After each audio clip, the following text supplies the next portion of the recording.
Greetings viewers, if you click the video link, you already know what you're here for. Today we are taking a look at one of Fix-It Sticks kits. They have a huge variety of different ones available. This particular one is called The Works.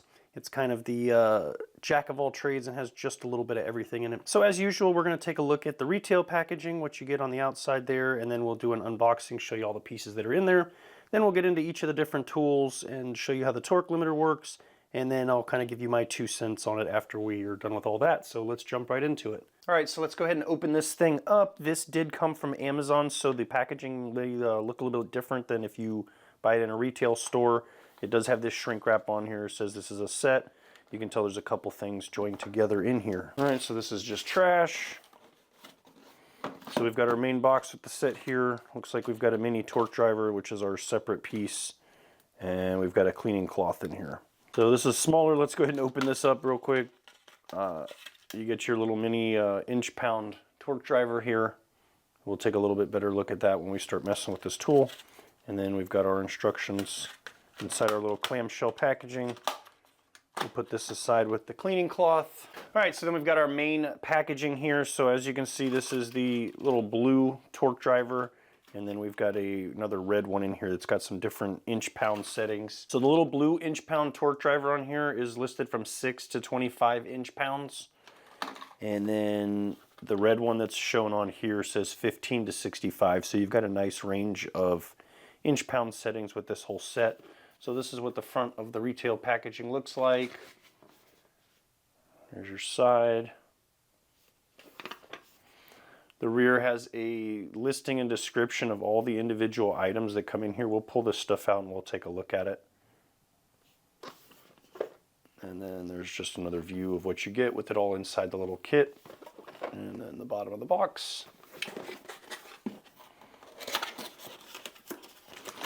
So we open it up. Looks like our little zipper soft side case is protected inside a Ziploc bag.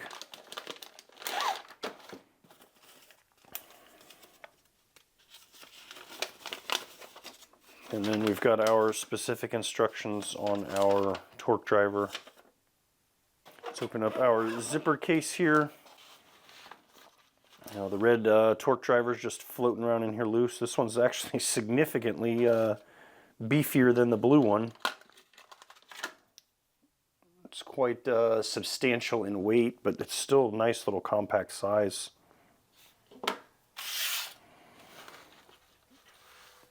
Here we've got a just a 1/2 inch socket. I'm sure you've probably got plenty of these floating around in your toolbox or your garage. It does have the little adapter that comes out, so this is not one solid piece if you need to put a different socket on there.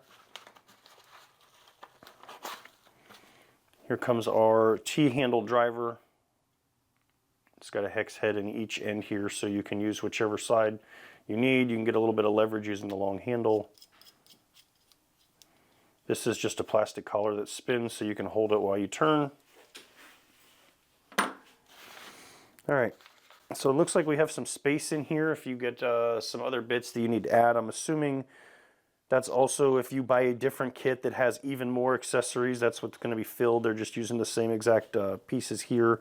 But if you buy this kit and you have extra bits that you're going to need, you have something funky, you can put it in there. So those little plastic rubber things are fixed in here. You can see there's just some little tabs that they slide under, so you could remove this if you wanted to, but for now we're just going to leave it in there since that's the way it's designed. I don't want to tear it up trying to get this thing in and out of here just for no reason. We've got empty mesh pocket here with some more elastic loops. Again, if you buy a different kit, probably uses the same thing to hold more stuff. Got our loops that the torque driver and the T-handle came out of. The main focus of buying a set like this is to get all the little extra goodies that come in it in a nice little compact pouch. So right here we've got our castle nut wrench. Again, it's got the hex head on it, so it'll fit in either one of these, whatever you need to get leverage on while you're working on that.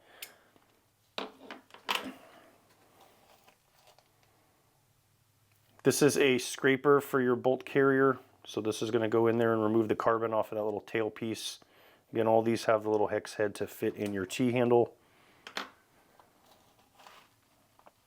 We've got a steel scraper, so you need to get into some of those little tight areas to get some carbon out of various things. That's going to work for you for that.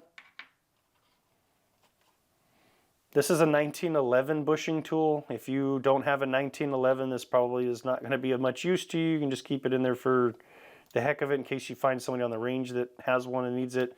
This is not metal. This is kind of like a resin plastic. The other tools are metal. This is a Glock front sight tool. This is kind of nice. It's very similar to the one that you can buy from them that has the plastic handle and the metal tip, but this is magnetized, so it is going to hold those screws for you. We'll take a look at that in a future video, installing some sights. This is just kind of a mini pry bar, but then it's also got this little wrench step down in here, so you got a couple different sizes for some bolts that you can put this on and then slide it to the appropriate size and use as needed. But then it's also got this prying tool in the middle here with kind of a notch for maybe a smaller pin or something that you can't quite grab with your fingers. This is a choke tube wrench, so if you need to change out the choke on your shotgun, you've got that available. It'll just fit down in the little slots and allow you to turn it. This is an AR style front sight post adjustment tool. If you've ever messed with that and tried to push that little pin with the tip of a round and spin it one at a time, this is nice and easy. You can just push the whole thing down at one, spin it either direction where you need the sight to go up or down. This is a bronze scraper tool, so you can see it's got kind of a funky shape. It's a little bit softer metal, so it's not going to scratch up your parts if you need to get in somewhere and start scraping some carbon stuff off of your parts. You can use this long side. It's, again, shaped specifically so that you can either set it in here. The end of it is also threaded. It'll fit on one of your cleaning rods here, so these are threaded in there to hold it. You can see that it'll just screw right into the back here if you need to attach this to something, and then you can use it as needed with your cleaning rods. So these both fit into each other as well if you need more of an extension. And again, that would work with this little brush here. This is not brass, these are plastic bristles. So again, this unscrews. This will attach to that or any other basic threaded cleaning rod. If you have like one of the military style kits that uses these, it'll screw right in so you can scrub away.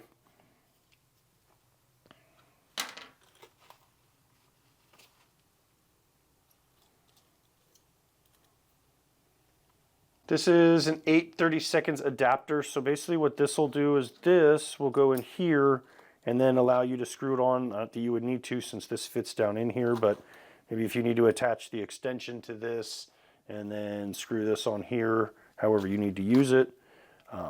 Same thing on here. This is a female end of the same screw, so if you need to attach it on here, you can plug it into any one of the hex adapters on here. So just gives you some options for your hex head plus your threaded attachments for your rods and smaller tools. This is just a plastic punch. It does have a metal tip here where the hex head will fit in, and then it changes to plastic, so it's going to not mar up any finishes if you need to tap out some pins, whatever it is you're working on. And then this is just a metal pin punch. So again, this one will scratch up stuff that you're pushing on, so just be aware of that if you want to use the plastic one or not. So again, there's your variety of bits. And then get a little bit closer look so you can see exactly which bits you're getting. If you need to pause the video, you can see all the different sizes that are available there. So that's what comes in it. So let's go ahead and talk about all these little doodads. All right, so the one thing that I didn't talk about is this little patch that is stuck on the outside. It's actually magnetic, so if you're working on something, you got some little screws flopping around, you can put them on here and they won't fall off, and they'll work on either side. They stick right to it. So that's kind of a handy feature so you don't have stuff rolling off your workbench and you're losing screws. All right, so let's take a look at how these torque limiters work for the Fix-It sticks. So again, this particular one goes from 6 to 25 inch-pounds. So make sure whatever you're torquing down is requiring inch-pounds, not foot-pounds. I'm gonna find my appropriate bit. In this case, we're gonna be doing this cover plate. So I've got the right bit already. You're gonna insert it into that end. I'm gonna insert my driver, whatever angle you want to put it on. It doesn't matter. However you want to drive this thing and hold it, that's up to you. Before you begin using it, there's this smaller collar here that has a line, and then over here we've got a bigger, thicker collar next to it that has a 0 with a line. Before you use this thing, make sure that this is lined up. If this line is past the 0 in either direction, then something is wrong and you're not going to get an accurate reading when you're going and using this thing, so it should return to 0 every time you use it. This is not a collar that you turn. It's not like a normal torque wrench. You don't set this and then turn it until it clicks and stops. You are manually responsible for watching where this thing goes and then stopping at the appropriate inch-pound setting. So again, we've got our bit on there. I've got my screw on this cover plate. I'm going to put it in. I'm going to do this so that you can see it. So again, we're starting with the line lined up on 0, and I'm going to start to turn. And as I turn, you're going to notice that this thicker collar rotates. And as I get to my desired setting, I have to manually stop turning. If I keep twisting and twisting, it's going to go past that setting. So I have to manually and visually watch, get to my setting, stop. When I'm done and I back off, it's going to rotate back around automatically, and again, it should stop on 0. So then I go to my next screw, watching my line, make sure we're starting on 0, turn, turn, turn, get to my desired setting, I stop, back it off, and it returns to 0 again. So that is how you use these torque drivers. All right, so now we've had a chance to look at everything in there. You know how the torque limiter works. So let's go ahead and talk about this kit as a whole and my thoughts on it. Should you run out right now because you saw this video and go buy this kit? It's going to depend on your circumstances. So I know that's kind of a loaded question. Chances are, if you already have been owning firearms for a while and you've already got an assortment of tools, I'll just go ahead and tell you right away, no. The only thing out of this kit that immediately attracts attention to most people, and myself included in that, is this little inch-pound torque driver. So let's go ahead and kind of jump into that loaded question here, and I'll kind of explain it as we go. So I already own a Wheeler fat inch-pound torque wrench. This thing goes from 10 to 65 pounds. I have needed stuff for under 10 pounds before, so this was kind of not useful to me. This smaller one here starts at 6 pounds, so that would have been handy to have at those times. Now, let's take a look at this. So we can just look at the biggest, chunkiest one, and we're going to do a size comparison. So which one of these is going to fit in your tool bag, toolbox, take up a lot less space? So again, these things are the big draw.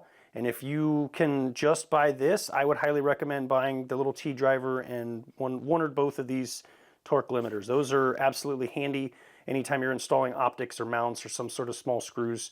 Definitely handy to have.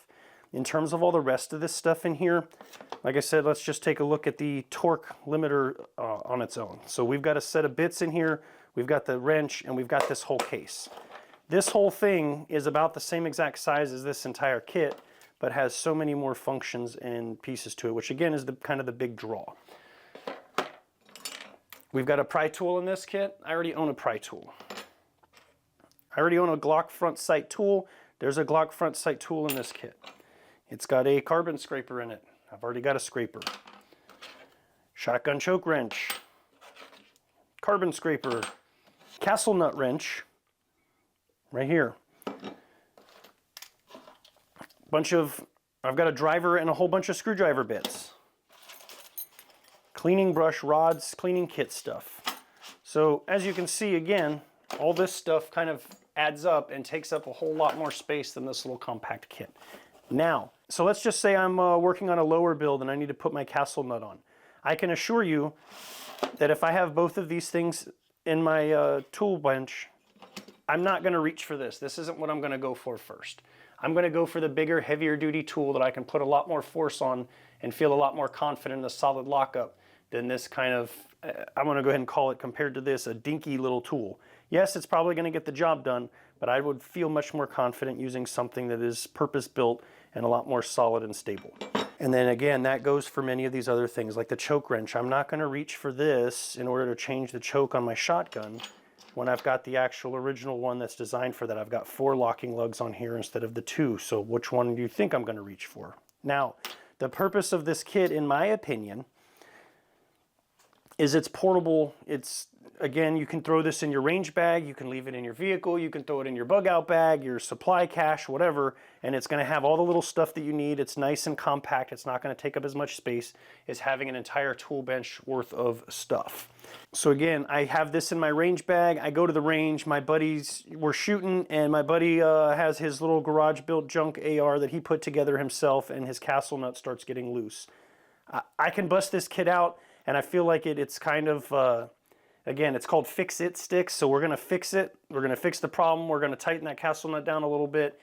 We're going to continue shooting so we don't have to call range days short. And then when we get home, I'm going to put it in a vise, and I'm going to actually use the tool that's built for it to make sure that that doesn't happen again. Again, same thing. If something happens, my firearm gets dirty, I need to clean it, I got some cleaning tools in here. If my choke starts to come out, or I forgot my choke wrench at home, and we're shooting skeet, and I need to change the choke that's in there, I'll have a choke wrench available. So again, as far as recommending this kit, if you already have a toolbox full of tools that work on all your firearms, I'm not going to say that you need to go run out and buy this kit. I will say that it would be handy to have, and I would recommend keeping it in your range bag, keep it in your vehicle, somewhere where it's accessible, so when you're away from all this stuff, you have something to fix your problem, handle it out in the field, and then when you come back, if you need to readdress it with proper tools and setting, you can go ahead and do that. So like I said, that's just my 2 cents. I paid money out of my own pocket for this. Nobody sent me this for free. I'm not required to say anything good about it, and even if they did, I would still give my same opinion on it. I definitely do recommend the kit as a backup and as a portable option to fix any issues you have on the spot. So the kits are a little bit expensive, but depending on which one you get, again, it's not going to be the same one. If you buy one that's more specific towards an AR or the Glock kit, they have all kinds of ones out there. There's more tools than this, there's less tools, so the price is going to obviously vary, then again, depending on where you bought it from. I got this on Amazon. I believe this was somewhere in the $200 range. So based on, again, I would say that all these tools combined, probably I've spent more than $200 on, plus the other ones that would be equivalent to this kit, but in a workshop toolbox scenario. So I would say you're definitely getting your values worth out of your money. However, if you don't specifically need any one of these little special tools, all I would recommend that you go out and buy is I would definitely recommend getting these. They're super small, compact, portable, very easy to use once you know how to use it, and definitely handy, like I said, installing optics, installing mounts. Do not use these to remove screws. It specifically says it on here. It's in the instruction manual. This is not for removing stuff. This is only for tightening it down to said inch-pound torque setting and then stopping at that. So just keep that in mind if you, again, do get these and you plan on using them. So hopefully I answered any questions you have. If there's something that I missed or something more you want to know, please feel free to leave me a comment down below. I'll be glad to get back to you as soon as I can, either in a text form, or if it's something that requires a more advanced answer, I'll be glad to make a follow-up video or short to answer your question. So with that, I'll stop taking up your time. Thanks for watching, and we'll catch you in the next video.